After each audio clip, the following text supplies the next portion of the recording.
Hey guys and gals, and welcome to another volume in Tips and Tricks Thursdays from the team here at BlenderTech.com. If you enjoy it or learn something from the video, consider liking it and to subscribe for more Blender, Unity 3D, coding, and all sorts of other CG related videos. Lastly, don't forget our motto, create your way. So we are on volume 11. I currently have the worst headache ever because I got a cyst that had been growing for years in my skull, removed finally yesterday by my doctor, who isn't really a regular doctor without going into too many details, but he really had to dig into my skull to get it out. And so anyways, it's interesting how thick your scalp actually is. The scalpel actually goes like squish and then pop as it goes through your scalp. So I'm dealing with that. My head's throbbing, so we'll see if that affects the quality of my videos. Also, I have no whiteboards to write down my list of tricks and go over them, so I guess maybe that'll save some of my rambling at the beginning. But anyways, they're all being used to storyboard a cutscene I'm working on right now. But anyways, onto the video. So basically, I'm going to change the way I'm going to do my tips and tricks episodes slightly. So throughout the week, when I come across a neat trick or figure something out in Blender that I think is cool, I'll either write it down in extensive detail or record it right then and there. So this is going to prevent my usual, so what else can I tell you about? How about them subsurfs, eh? Those kind of moments, right? And so the only expense to this is the video may cut to, well, you know what a cut is. It may cut once in a while to a pre-recorded part from the week previous. So anyways, today I'm going to go over some new tricks, some fixes to a couple mistakes I made, and a bit more. First off, I want to show off a quick one that a user named Chris Cannon alerted me to. I already knew about it, but I had completely forgotten about it. In Volume 2, I mentioned how you can drag and drop an image into the node editor and it will instantly create it as an image texture. So if I just had my node editor open, for example, and I created a quick material on this cube, if I took an image and drag and dropped it, just like this, I instantly get an image texture set up like that. But what he alerted me to in the UV/image editor, you can do the same thing. You can drag and drop images on there, and they'll be available for use then anywhere within Blender. So that's something that I just completely forgot about. Very useful. It supports, I believe it supports everything that Blender supports. I've definitely tested it with PNGs, PSDs, and JPEGs. I haven't tested it with HDRs, but it should work. A quick one there. So I wanted to share with you some really helpful stuff about the node editor, and specifically the node Wrangler. So if you don't have the node Wrangler enabled, just go into your user preferences and enable it. Just search node. It's an official add-on, or an official community add-on, I guess. Just enable it. Pretty much everyone uses it, so then just see if you use your settings. It has so many powerful settings. Let's take, for example, let's say I just had this diffuse shader right here. I just made a stock material and I got my material output. What you can do is, let me show you the things you can do. You can hit connect output and it'll instantly connect it to the output it should be to. You can select a node, so we're going to select our diffuse, and you can say clear label, or sorry, modify label, and you can add to the beginning. Instead of, I'll go, since this is my cube object, I'll add cube to the beginning. So now it's called cube. And we could add to the beginning, or we go cube, shader. Okay. Now it's added cube, and then shader. But let's say I wanted to change shader to something else. I can go replace shader with BSDF. And you can see how it's replaced it. And you got to add your spaces in there if you want spaces, but that's just something to know. Then you can just clear label and it'll go back to stock. There's also batch change. So you can there's a bunch of different things you can add in here. Like you could change it to something different.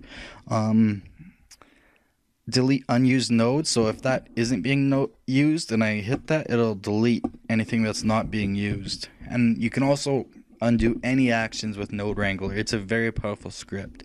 So here's something else. So let's say I had two diffuse nodes. I'm going to select them both and check this out. All you got to do is hit merge selected nodes, and now you can merge them. You can merge them using a mix shader. Ooh. And then you can take your mix shader and you can go connect output just like that. But let's not do that. Let's instead have these two selected. You can merge selected nodes using let's say a difference node, and if I unhide that, you can see it's a difference node that's taking the color from each of those to use as an output. But there's other things too. You can also do math with them. So if you want to get math things easily, you just go say I want to get the Modolo from something. So that'll get me the, I don't know if you could get the Modolo output from two colors, but that's just an example. Another great one, you may have seen this before but you don't know how it's done, is let me take these two nodes here. I'm going to put them together. Or no, let's replace diffuse. I can actually just select it and hit switch node type to shader glossy, and it'll switch it from diffuse to glossy. I don't lose my location, I don't lose any links I might have had, etc. So let's say I had both of these. I'm going to add them, I'm going to merge them with a mix shader, and then I'm going to connect that to output. See how easy that is? Anyways, so all you have to do, select two of these, and then all you have to do is click frame selected. And that creates this little frame around here. Now, if you move these, it comes right with it. And if you select the frame, they come right with it. So that's very useful. But now check this out. Up here we have a name and a label. So I'm just going to name it diff/gloss or color/gloss. Okay, nothing changes. However, label, you can say this is shader setup 001. Now it gives it a title, and now you can choose colors. So let's say I want that one green, so that I know it's say my diffuse color is green. Say it's something that's lime green, that's a glossy. I can set it up to green so that I know that. And then say I could make all my mix shaders, I could add a color to them. You can also just color the boxes by themselves, like the actual node. So I can color this node, say pure white. Say I want all my mix and add and math and whatever nodes pure white. So you can do that. Or you can also just frame it. You can say mix node 1. And then you could go and color the actual frame white too. So you can adjust different colors like that, and you can also frame them. And like I said, it comes along no matter if you take the node or the frame. If you grab one node in the frame, you can also change how it's set up just like that. So it's good for organization. It's good for showing your node setups to other people so that they understand it a little better. You can say like, this is a Chrome setup or whatever. And here's another cool one. You can take, say I take diffuse, you can go detach outputs. No, sorry. Select both of these. Select everything. Detach outputs. Now it no longer outputs to anything if we wanted to change it to a different output. But then you can quickly just go connect to output. Here's another cool one. Say I want to add image textures in. Normally you'd have to add in your image textures, and you'd want a coordinates node, a texture coordinates, and you want a mapping node. If you just hit add texture setup, boom, it's already right there for you. You got your image texture set up automatically, you've got your mapping, and you've got your texture coordinates. So if it's not UV, you just go generated, you just swap that real quick. And I could take this now and I could also frame it. I could make all my image textures, I could make them all, say, kind of an orange or a yellow. And I would say image, or I'd say, let's say this was our, let's say this was just our color map. Whoop, excuse that, I was downloading Unity stuff. Color texture setup. Just like that. And then let's say it was a spec map. You could go spec map setup. and you can add color presets if you just want to do things like this over and over and over again.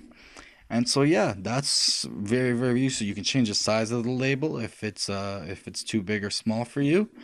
What else is there? There's a bunch of other things. Yeah, but it's very useful to always have this open so that you can use this at all times, because otherwise by stock you just have this. And yeah, you can use the grease pencil and go shader setup 001. I'm not using my tablet, as you can tell, but yeah, that's what you have by stock. However, now with the Node Wrangler, this has been around forever. I just wanted to show you how to use it. I also want to correct a mistake I made in one of my full tutorials. Oh, by the way, I'm using the December 18th build. Blender just announced, within the last couple days, they've announced that the daily builds are now what they call the official 2.73 beta. So software companies, when they say that they're releasing something as the new version's beta, usually that means that they're happy enough with their progress that they're willing to put their name on that version. Yes, it's not like a brand new program or anything. Yes, there's a lot of neat little things that they've added. I'm not going to go over them in this tips and tricks video. I'm going to go over them in another video today if I have time. There's really nothing major, to be honest. I didn't expect anything major. They really plan a lot more further out, and they do minor releases like this. Like 2.73 is going to be a minor release. And the reason for that is because the Blender development team isn't a centralized team that develops all through a single office or whatever. They're a bunch of people that are situated all throughout the world that submit code together, and it gets compiled, hopefully succeeds, and then it's released to the public. So like you have people like, say, Jonathan Williamson, for example. I think he's in Nebraska. He's the part of the UI design team. And then you have like Ton, for example, the lead, and he's in the I don't know, Norway or wherever, somewhere in those northern European countries. And so the developers are all over the world. But anyways, so a mistake that I wanted to correct in one of my recent videos where I went over how to use NURBs to make body panels. I got the theory down completely, but I just ruined the actual visual part of it. I'm going to quickly show this off, and then I'm going to be re-recording that video today with the proper information. So let me just do a quick summary of how these NURBs work. So if we go to Wikipedia, you have NURBs, which are non-uniform rational basis splines, and you can read more about them on your own time. I'm not going to ramble. So basically, this is how they work in 2D space. You have these control points here, and they all come together to make a curve, almost like a Bezier curve, yes. So this is how they work in 2D space. You can see that this guy's creating a path, but then it also has splines that he can affect the whole path with. So that's 2D space, however. So we then have this image that shows you how this works in 3D space, and you have this image lastly that explains it without the cheesy GIF animation. So you have control points that you can edit that will change the entire shape. Yeah, that's the basics of them. So if this looks familiar to you, either from the animation or from my video before, then yeah, that is exactly what I wanted to get into. Basically, you have a mesh like this, but where they come in useful is you can pick lines. I guess that would be considered a control polygon, because I could grab a whole face. So yeah, I guess you do technically have control polygons.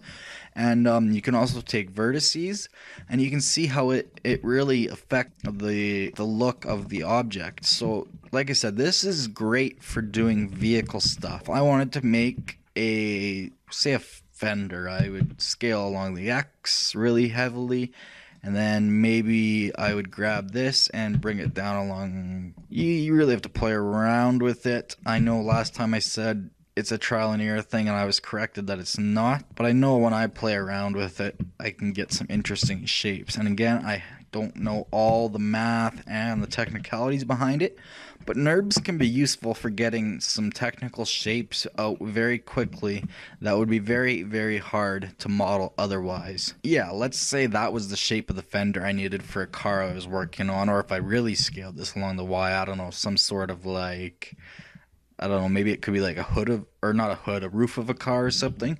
So yeah, whenever you're done playing with your control points, then you would just go back in object mode and you would convert it from a curve to a mesh. Mesh from curve. There we go. All right, it worked that time. And then you have your polygons as usual, all perfectly quadrated, nice, beautiful topology, etc. But just to go back. So you can also obviously subdivide things. So if I select everything and hit subdivide, you get a completely different object. And so this is, I think, where the control polygons really have more of an effect here. So I'm going to snap it right to there. And I'm going to pull this one right up and snap it. Well, it won't snap to these vertexes. See, I don't use NURBs very often, as you can tell. But either way, you can see we got this really interesting mountainous shape extremely quickly, and that would take a lot longer to model using typical box modeling techniques. So I just wanted to bring that up. I screwed up the way I did it in my video before. I'm going to go into more details in my full video, but I wanted to, say, use NURBs and try to learn how to use them properly. I don't know how to use them properly. You learn how to use them properly, and you teach me. How about that for a change? So now to move on to the actual tricks that I had written down. I'm slowly building up to having pre-recorded stuff throughout the week. So in volume 10 last week, I wanted to show you how to get sculpting results with a mouse versus with a tablet. So if I pull up my my brand new graphics tablet that I'm absolutely loving for doing stuff in Corel Painter and stuff, and I've also been doing my digital sculpting class, I'm just loving. Anyways, if I grab that out, I'm just going to use the regular sculpt draw brush. You'll see that right now it's for strength for my tablet pressure, so I'm just going to draw a, I don't know, just a squiggle. But you can see how it's nice and slow and easy and accurate. I can go back up and repeat this, and my hand's in a very uncomfortable position, so this isn't even perfected as it is. Just like that. If I try to hold the pen normally though, I can get like nice, fairly straight lines if I really take my time. And so yeah, that's the benefit of having a graphics tablet. I'm just going to throw it away now. Well, not literally, but put it away. To do the same in a mouse, let me attempt that. So I'm using my mouse. I'm going to try to get the same path, and then I'm going to try to come back up. It's similar. You probably wouldn't tell the difference from a distance, but if you're doing facial sculpting, yeah, you're going to notice a difference, especially once it gets multiplied over time. Yeah, that's not anywhere nearly as smooth. You can tell by the little facets in the center line here. If I try to draw a perfectly straight line, I've got a fairly high sensitivity on my mouse set. I try to draw a perfectly straight line. If I really concentrate, I can get close, but I'm still wiggling a little bit. You can see it's definitely not straight. And if I turn down the sensitivity on my mouse all the way, so it's just barely moving, like just barely, I might be able to get a straighter line. So you can turn down the sensitivity of your mouse, but that's going to be a pain in the butt. So the easiest way to get similar results with a mouse than a graphics tablet is to turn on, it's very simple and easy, smooth stroke. Now you would call this lazy mouth. Why do I keep saying mouth instead of mouse? Oh, it must be that brain surgery and the chip they implanted yesterday. Anyways, so yeah, it'd be called lazy mouse in ZBrush. And so what it does is, you'll see how it's got that line, and you'll see how it's dragging behind it. So as I drag my mouse, it's gonna take all the data in between that line, and it's just gonna smooth out the curve, or it's going to smooth out all the input that I put into it. And so this is on my mouse. This is regular sensitivity, and I can make very accurate, very smooth strokes. And then again, if I go for a straight line, this gets even easier. Just try to keep the line as straight as possible, and you get possibly even a straighter line than with a tablet. Again, I'm going quite fast here. If I go at the same speed as before, I believe that is just as straight as I got with my tablet, if not straighter.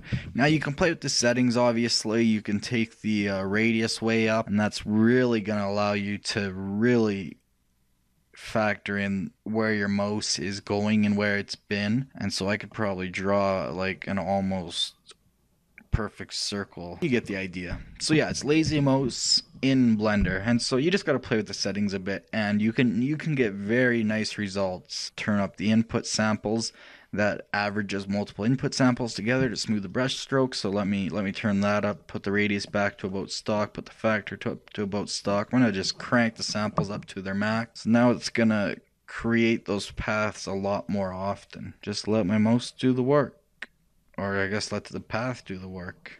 I can scratch that one off my list. Here's a quick trick Renate Martinez reminded me of. If you have two windows, so let's say I have the UV/image editor open here and the 3D window open here. If I press Control plus left mouse, like, let me turn on screencast keys. I haven't done that at all yet. I hold down Control and left mouse button on the arrows. You'll see I get this weird looking symbol that you might not have seen in Blender before. Well, let me drop it over here. So I'm gonna let go of the mouse button. Boom, swap the windows. So yeah, this can come in real useful for setting up different layouts really quickly. And I completely forgot that this functionality was available in Blender. Hello, I'm the text editor. I don't want to be here anymore. So yeah, you can see I've edited the script. It takes all my letters and stuff in. Anyways, so yeah, just click or Control click, drag anywhere you want. So I can take this text editor and put it wherever I want, and it's gonna swap windows. So that's just a quick one that he reminded me of, and I said, yep, that'll come in useful once in a while. I'm throwing that in my brain decompartments and compartments. But just something to be aware of. If you're working on a mesh, let me just open a project up. Let's do the lifting hook I just finished. So you've got this object here, and you're going to use it in a game. Let's say you're making some sort of game like I am, that's like a sandbox construction game, and you need this for a crane. But, okay, I've got nice topology there, it's all quads. However, let's say your game engine doesn't support quads. I know Unity either doesn't or has a heck of a time supporting quads. So in Mesh, all you got to do, well, there's a hotkey too, is which one is it? It's under Faces. All you got to do is go Triangulate Faces, and if you decide you don't like that and you want quads again, you just go to Faces again. Hotkey is Control F, and you go tries to quads. So that's Control T, Alt J, and you can see you get your geometry back one way or the other. Oops, Alt J, and you can. So yeah, it's not going to affect the outcome of your, or the look of your mesh most of the time. You'll see it made no difference here because I had perfect topology as it is. Let's try this one. This is all quads, but I want verts for Unity, so I'm going to go Control T to triangulate.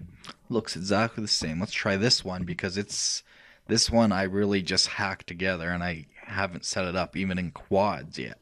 So I'm going to go Control T to set up all triangles, and this is where I think you may see differences. Maybe not when it's textured like this, thank God, but definitely in solid you will see the little, you can just barely see it, but you can just make out how it's got those quads in there now. And this is, or the sorry, and this is fixable of course, but just something to be aware of. Especially like this scales down, you can see it's widest here and then it scales down, so it can create some artifacting, but as long as it's textured it looks like you're okay. So I go back into rendered view and we're good to go. I also wanted to bring up displacements in mechanical models, how to do this very quickly. I don't know if I really have the time for that though. Let me do it quickly. Again, it's not really a tip or trick, but it's just something I really think people should know. And if people are watching this that are new to Blender, I think this is something that they should be aware of. So let's just take a basic cube and let's UV unwrap it, just because it'll be quick and easy. So I'm going to bring up the UV image editor. I'm going to go into edit mode. I'm going to hit U. I'm going to smart UV project at 89 degrees because this is a perfect cube. I know it'll work perfectly. So we have our cube unwrapped. So let me just export this quickly.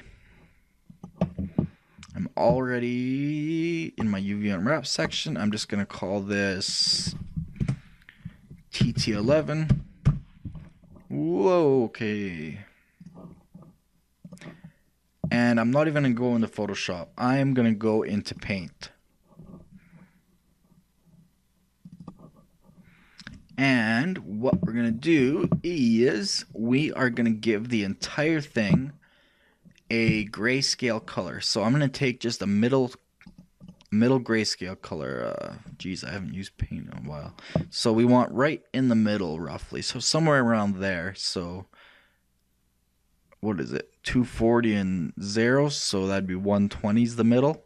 So 120 right in the middle. That'll be our middle ground. So let's fill everything up with that. And then this is where kind of a tip comes in. Windows has a stock font, so I'm going to write, let's just say we want to write like, 472 is a little big. Let's write something like, oh, it's because I'm using the text color, of course, black. Not black, I want to use white. Well, black I could use. I'll just show you the difference between black and white. How about that? 44, I'll go 50 cal. Let's pretend this is a box of ammo for a game. So that's black, and then I'll do one in white. And then so that we don't have these ugly, actually I'm not even going to worry about them. Oops, I didn't do that one on white. So let's undo that and do it in white.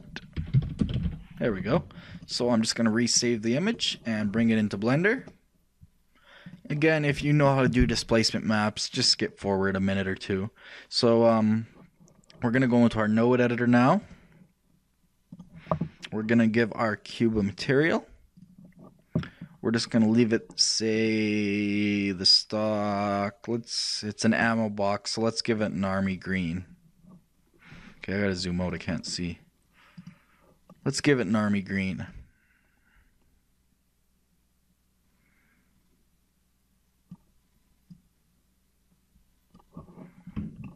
Alright, cool. That might be a little bit cheesy looking, but you get the idea. So what you do, now I have Node Wrangler, so I'm just going to hit Add Texture Setup. Whoops, I can't even do that. So I'm just going to duplicate this for simplicity's sake, Add Texture Setup. Delete that. So bring in your image texture. So I'm going to go to my UV Unwraps. I'm going to bring that in and connect color to displacement. You'll now see if we go into rendered view, where are they? Right there. Okay, it's the wrong way around. I'd have to go rotate it in the UV image editor. But you can see the white text in this case created this nice 0.50 cal bump out. It's still a completely flat surface, but it bumped it out. And black, where did black go? Oh, you can't hardly see it. Let me rotate the cube around. I'm gonna rotate along the Z. Oh shoot, that brings me to solid. So I'm gonna rotate along the Z, 180 degrees roughly, something like that. Let's go into rendered mode and let's see what black did. Shoot, did I?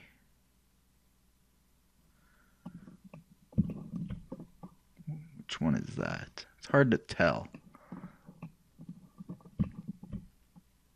Yeah, I think I screwed that up. Let me just duplicate a sun lamp then so we get light everywhere. So I got that sun right there. I'm going to duplicate it, move it 16 units over this way along the Y, negative 16, I mean plus 16. And then I'm going to rotate it negative 90 degrees. And I mean negative 90. Okay, so now we should have sunlight everywhere. I think, I hope. So let's go into rendered mode. Oh, still no sunlight. So take the cube and rotate it some more. Alright, so this is the white text. So the white text makes it pop out. The black text makes it, okay, this might be the white text. Either way, the white text makes it pop out. the black text makes it inset. I guess you can't really tell the difference here. And basically, as you go through the grayscale, so the middle gray is like your middle ground, that's like the base. White is the highest, black is the lowest, and of course anywhere in between, that is the difference. That makes a difference. So for example, this spot right here is going to be higher than its surrounding area. So I just wanted to show you that, just if someone's beginning Blender and they want to create cool looking images without going and modeling stuff like that, that'd be so hard to model. And look, we still have the original poly count, but we have all this extra detail now, so just something to be aware of. And the only reason I bring this up is because in my when I made my lifting hook for my kit bashing that I've been doing recently, I did that to get the lifting weight here, and it looked cool. Oh, I didn't even talk about the font. Gosh, like I said, what did they inject into my head? So I'm not gonna redo all that, but I'm just gonna show you how to get that look. Is there's this font that ships with every Windows system, and if you have a Mac, I'm sure you could find it. Something simple, but Stencil Standard. It gives you that really cool. It is a military looking font, but it's a very mechanical looking font. So the effect you get is the effect I got here. Now it's stretched a little bit because I didn't UV unwrap this properly, but you get that really cool looking it looks like it was cast into this metal piece, because if I just use a regular font, it looks like it was like machined, very meticulously into this piece of steel or whatever. So yeah, that's what I wanted to bring up more so than the actual displacement, is this specific Stencil Standard font. So yeah, it's kind of cool. More so than a tip or trick, just kind of cool. One last one, again, not really necessarily a tip or trick, but if you've never used shape keys before, let me quickly show you how they work so that you can start using them possibly. So I'm going to subdivide my cube once, it doesn't really matter, twice, okay? And so this is my cube. I'm going to turn off limit selection of visible. This is my cube. So if we go under,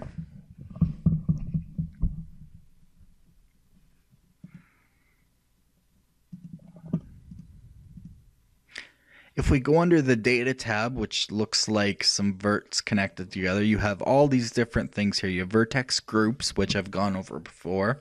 You have UV maps, obviously. Vertex colors, I'm not going to go over. Geometry data, I think that's from an add-on I have. But anyways, shape keys. So right now I can't do anything. But what I can do is I can select something. Or sorry, so this is my base mesh. It's going to look just like this. Let's pretend this is a character. Just imagine this is the most meticulously sculpted character. I'm going to add a shape key. Now it's going to call it basis. Never change your basis shape key. Your basis shape key is what you're always going to, it is your base shape key. It's what you're always going to revert back to, and it's never going to change. So leave it like that. So next, what we do is say, let's subdivide this again, actually. I'm going to subdivide it one more time. Like I said, let's pretend this is a character. So I'm going to take my pretend eyeballs, and I'm going to extrude them out. And I'm going to take my pretend nose and extrude it out, and my pretend mouth and extrude it out. So now I can add this as a new shape key, and I will call this face. Now, this is how they work. So I'm going to start at frame 150, let's say, and with key 2 selected, with a value of 0, I'm going to hover over that, and I'm going to hit I to insert a keyframe. Now you should know by now that you can animate any value in Blender. I can animate these values, I can animate this value, I can animate this value, and so when it's yellow, that means a keyframe is inserted for this value on this frame. Now I'm going to go forward, like say roughly, I'm going to go to like 270 frames, and the green means that it's animatable. So I'm going to go up to 100, so the full deformation, and I'm going to hit I to insert a keyframe there. Now if we play the animation from the start to the end, watch what happens. It slowly morphs into, from our basis to our second key, shape key. Now I didn't do this perfectly, but that's the general idea behind it. So think of how this would work if you're starting out in character animation. This is how people do complex animations. This is how they do a lot of like lip syncing, talking kind of stuff. Once you master shape keys, which I will fully admit I'm not a master, I barely know them at all, I just know kind of how they work. Instead of having to animate every polygon over and over and over again, you can instead create shape keys. So basis, for example, that's just going to be my stock idle character pose. And then let's say key 1 would maybe be him smiling. And then let's say key 2 would be him frowning. So then I could animate in between different keyframes to get different animations. So I can animate him from idle to smiling, from idle to frowning, from smiling to frowning. I could make a blink key. I can make a keyframe right here, and then I could make the eyelid come down, the top eyelid come down, and the bottom eyelid come up, and create a shape key there. Do I keep calling them keyframes? Shape keys. And then I could make a blinking animation very easily. And I could have him blink whenever I wanted by animating the value. So just kind of a basic intro to the shape keys. If you don't know how to use them and you're interested in character animation, go look up some tutorials on how to use them. I'm not going to make any right now because I don't know a lot about them and how to use them properly. But I just wanted to introduce them. Just plant the seed. Just plant the seed. For any of you character modelers out there. So this one has gone on way too long, but I'm starting to improve these more and more, and I hope that I can start to create these better and better. Like I said, throughout the week I'm going to be recording any tips and tricks that I think are cool that will come in useful. So anyways, thanks for watching from the team here at BlenderTech.com. If you enjoyed this video and learned something, please like it, and don't forget to subscribe for more videos. We're now on Twitter at twitter.com/blender_tech, that's at blender_tech, and Facebook at facebook.com/blendertech page, all one word. We also do podcasts at soundcloud.com/blendertech, one word. If you want a hard copy of our videos, just let us know. If you disliked this video for some reason, please tell us why so we can continually improve based on community input. We have a user that I guess follows my videos, and he gives me both positive and negative comments. I love that. The negative comments kind of throw me off for a minute, but afterwards I go, thank you for that. Anyways, we also take requests, and lastly, see you next time, and remember, create your way.